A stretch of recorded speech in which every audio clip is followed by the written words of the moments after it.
On May 17, 2024, Kenyan hiker Cheruiyot Kirui posted a photo on his Instagram page before embarking on the Mount Everest climb. Mr. Kirui, an accomplished climber who had reached the peak of Mount Kenya more than 10 times, went missing above 8,000 meters on Mount Everest on Wednesday, May 22nd. The daring mission to conquer Mount Everest, the tallest mountain in the world, ended in death. He was found lifeless in Everest's death zone, name given to areas above 8,000 meters on Thursday morning.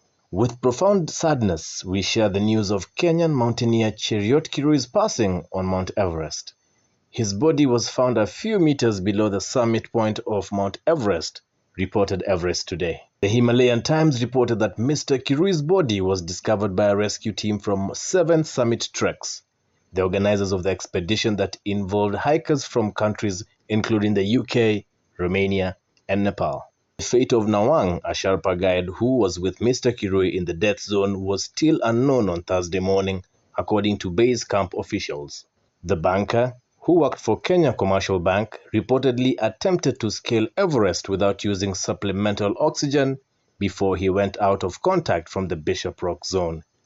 Before embarking on the hike, Mr. Kirui had said that climbing with supplemental oxygen would not be a big challenge, and that is not what he wanted. The challenge for me would be without supplemental oxygen. Otherwise, I wouldn't feel like I have achieved much. So I want to see how my body can cope in such altitude, he said. The mission that reportedly cost more than 7 million shillings, Mr. Kirui was attempting to reach the summit of the world's highest mountain above sea level in his quest to test the limitations of the human body. Medically, he was armed with nifedipine, and he revealed in his plan that this was because he was susceptible to high-altitude pulmonary edema, HAPE, a serious high-altitude illness that affects the lungs and causes them to fill with fluid, which would lead to a medical emergency. Though Mount Everest has been climbed without supplemental oxygen, most climbers use their air backup once they hit 6,000 meters above sea level.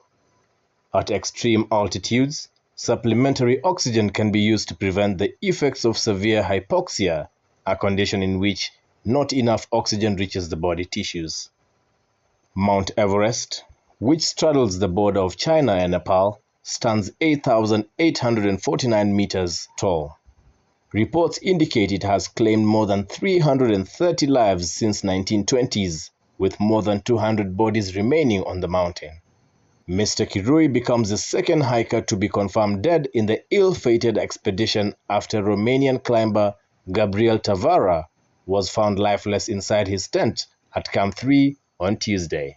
Tavara, 48, was also attempting to climb Lhotse without using supplementary oxygen.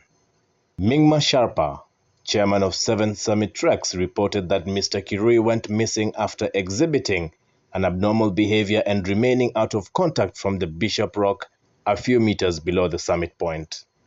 It was not immediately clear if his remains would be retrieved and ferried back to Kenya. Reaching the peak of Mount Everest is not a walk in the park. Hiking experts say it requires a lot of experience in mountaineering, a certificate of good health, good quality hiking gear, and a trained guide. One also requires rigorous physical training, a proper diet, and tens of thousands of dollars. The Nepal Ministry of Tourism, for instance, charges more than $10,000 per climber. The average time from arriving at base camp to reach the summit is 40 days, according to Alan Arnett, who summited the mountain in 2011. Summiting the Everest can be a risky affair, especially during seasons of extreme weather conditions. Besides thin layers of oxygen in the death zone, there is the danger of low air pressure, snow and ice, with frequent avalanches proving to be among the biggest risk factors.